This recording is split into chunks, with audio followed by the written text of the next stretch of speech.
Use to का use कैसे करें। आपने कई बार एक्सपीरियंस किया होगा, देखा होगा कि कई बार यूज टू के बाद में वर्ब की फर्स्ट फॉर्म लगती है और कई बार यूज टू के बाद में लोग आईएनजी का प्रयोग करते हैं, यानी कि वर्ब में आईएनजी लगाते हैं। यानी कि आज हम ये देखेंगे कि यूज टू को कैसे यूज़ करते हैं।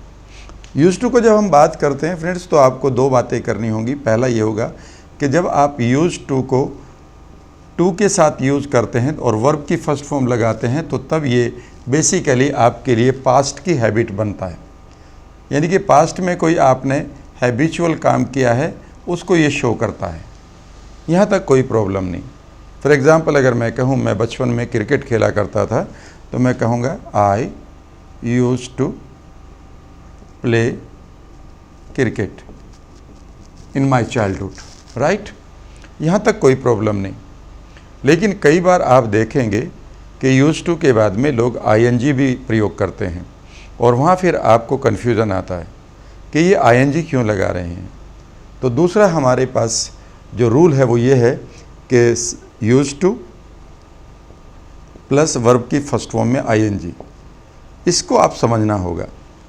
इसे समझने के लिए आप ये समझिए कि जब ये यूज टू का प्रयोग आईएनजी के साथ लगेगा, तब ये बेसिकली आदि की अंग्रेजी होगी, हैबिचुअल की अंग्रेजी होगी। और इसका स्ट्रक्चर भी डिफरेंट होगा। स्ट्रक्चर होगा कि subject plus be verb. Be verb को समझिएगा, अगर ये प्रेजेंट है तो इज एम आर लगेगा, पास्ट है तो वाज वर लगेगा, फ्यूचर है तो विल विल बी के साथ यूज़ होगा, परफेक्ट है तो हैज़ बीन के साथ यूज़ होगा, राइट। और उसके बाद में यूज टू का प्रयोग होगा और उसके बाद में जो भी वो एक्शन का आदि है, उस एक्शन में हम वर्ब की फर्स्ट फॉर्म में आईएनजी लगाएंगे। ये है पहली तो बात। ये भी समझिए कि जो हमारा यूज टू ये वाला है ऊपर वाला, जिसमें हम पास्ट की हैबिट शो करते हैं, हम इसमें सिर्फ पास्ट की हैबिट यूज़ कर सकते हैं। कभी भी इसको प्रेजेंट की हैबिट के लिए यूज़ नहीं कर सकते, फ्यूचर की हैबिट के लिए भी यूज़ नहीं कर सकते। लेकिन जब हम इस यूज टू को प्रयोग करते हैं, सेकेंड वाले को, जिसका स्ट्रक्चर होता है सब्जेक्ट फिर बी वर्ब और उसके बाद में यूज टू और वर्ब की फर्स्ट फॉर्म में आईएनजी, तो फिर इस स्ट्रक्चर को हम तीनों जगह यूज़ कर सकते हैं। समझ रहे इस बात को। इस वाले स्ट्रक्चर को हम सिर्फ पास्ट में यूज़ करेंगे और इस स्ट्रक्चर को हम पास्ट में, प्रेजेंट में और फ्यूचर में तीनों जगह यूज़ कर लेंगे। तो कहने का मतलब है कि अगर मैं use to verb plus verb की फर्स्ट फॉर्म को रिप्लेस करना चाहूँ तो मैं इससे रिप्लेस कर सकता हूँ, ये फैक्ट है। लेकिन कभी ऐसा नहीं होगा कि यूज टू प्लस वर्ब की फर्स्ट फॉर्म को मैं प्रेजेंट में यूज़ करूँ या फ्यूचर में यूज़ करूँ। ये कन्फ्यूज़न आपको बिल्कुल दूर करना होगा। क्लियर। अगर मैं अब इस टेंस को यूज़ करूँ कि पास्ट में मैं अपनी हैबिट शो कर रहा था, तो मैं कह सकता हूँ I use to play cricket, right. लेकिन इसे मैं ये भी कह सकता हूँ आई वॉज यूज टू, यानी कि मैं था आदि किस चीज का, प्लेइंग क्रिकेट। ये मीनिंग इसका बिल्कुल यही हुआ। यानी कि I use to play cricket and I was use to playing cricket, ये दोनों एक ही हुए। इसका मतलब ये है कि ये यहां तक हम बिल्कुल क्लियर हैं। आपका दूसरा सवाल ये भी होगा कि इसमें यूज टू के बाद में आईएनजी क्यों लग रहा है। टू के बाद में तो वर्ब की फर्स्ट फॉर्म लगती है, ऐसा आपने कई बार सुना होगा या पढ़ा होगा। ऐसा बिल्कुल भी नहीं है। असलियत में ये word I was use to एक वर्ड की तरह यूज कर रहे हैं हम। और ये जो टू है, ये वर्ब के साथ वाला टू नहीं है, बल्कि ये आदि की अंग्रेजी है। मैं आदि था, और अगर मैं इस यहां पर टू के साथ वर्ब की फर्स्ट फॉर्म लगाता तो मुझे एक टू और लगाना पड़ता और दो टू कभी ना लगते। इसलिए हम इसको आईएनजी के साथ फॉर्म करते हैं। ये मैं किसी और वीडियो में भी आपके साथ शेयर करूंगा, राइट। सो मैं क्रिकेट खेला करता था और मैं क्रिकेट खेलने का आदी था, ये दोनों सेंटेंस बिल्कुल ठीक है। लेकिन अगर मैं प्रेजेंट में बोलूं कि मैं क्रिकेट खेलने का आदी हूं, तो ये स्ट्रक्चर अब यूज नहीं होगा।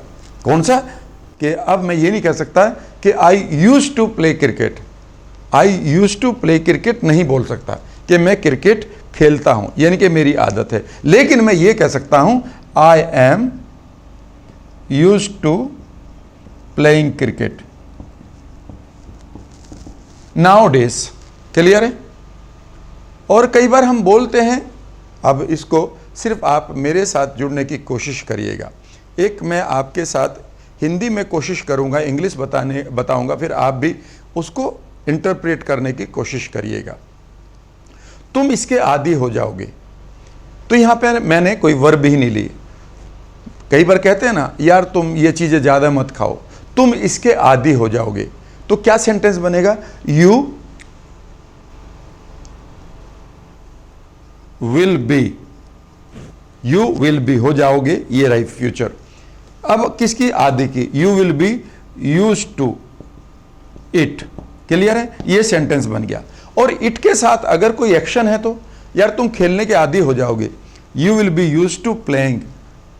ठीक है ना? तुम इस चीज को खाने के आदी हो जाओगे। You will be use to eating it. वो खेलने का आदी हो गया है। He is use to playing. वो यहां आने का आदी हो गया है।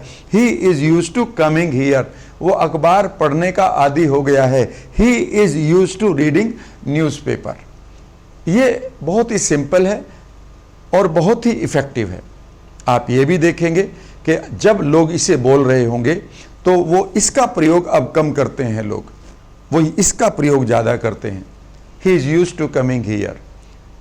ही is use to sleeping late. He is use to drinking. He is use to walking every day. वो आदी हो गया है वॉक करने का। क्लियर है? इस तरह से हम इस यूज्ड का प्रयोग करेंगे, चाहे वो यूज्ड पास्ट की हैबिट शो करे जिसमें वर्ब की फर्स्ट फॉर्म आएगी, या फिर बी वर्ब के साथ यूज्ड टू का मीनिंग आदि हैबिचुअल हो जाता है। राइट? आदि हो गया है तो नेचुरली है कि इंग्लिश हमें लगानी पड़ेगी, जो हमने ये बी वर्ब लगाई है। और इस तरह से हम यूज टू को प्रयोग करेंगे। क्लियर है? आप थोड़ी सी मेहनत कर लो। You will be use to it कहने का मतलब है work hard a bit and you will be used to this structure. You will be used to this structure. ठीक है ना? वह सिगरेट पीने का आदी हो गया है। He is used to smoking. कितना सिंपल है। हाँ, इतनी बात यह है कि इसको तो मैंने बता दिया कि नेगेटिव में कैसे प्रयोग करते हैं। इसका नेगेटिव आपके लिए मुश्किल नहीं है। क्यों मुश्किल नहीं है? क्योंकि इज एमआर के बाद में, वाज वर्ब के बाद में नोट लगेगा। वो इस चीज का आदी नहीं है। He is not used to it. वो इस चीज का आदी नहीं था। He was not used to it. वो इस चीज का आदी नहीं होगा। He will not be used to it. Simple है। तो आज से इसको आप प्रयोग करिए और आप पाएंगे कि जब आप लोगों के साथ कन्वर्स कर रहे हैं तो they are using this structure a lot. अब आप भी इसको यूज करना शुरू करें। आशा करता हूं कि आपको ये वीडियो एक बार फिर रेलेवेंट लगेगी, आपके काम आएगी। अगर आपको अच्छी लगी है तो आप इसको शेयर भी करिएगा और आप जल्दी से मेरे चैनल को सब्सक्राइब भी कर लीजिएगा। Thank you very much.